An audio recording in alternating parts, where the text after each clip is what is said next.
जय श्री राम, जय जय श्री राम।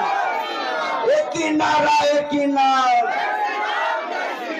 एक ही नारा, एक ही नाम, एक ही नारा, एक ही नाम।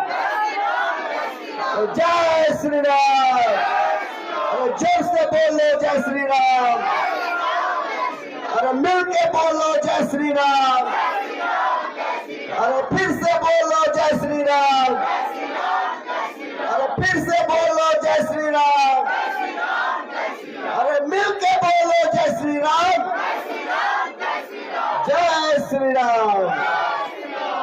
নিয়ম সবার জন্য এক হওয়া দরকার। যদি মুসলমানরা, যদি সংখ্যালঘুরা মুহররমের দিন তরোয়াল হাতে, লাঠি হাতে, বিনা পারমিশনে বা পারমিশন নিয়ে যদি তারা মিছিল বের করতে পারে, যদি তারা তাজিয়া বের করতে পারে, তাদের রুট যদি চেঞ্জ না করা হয়, তাদের যদি পারমিশন দেওয়া হয়, তাদের যদি অস্ত্র হাতে খেলা দেখাবার পারমিশন দেওয়া হয়, তাহলে সনাতনী হিন্দুদের দেওয়া হবে না কেন?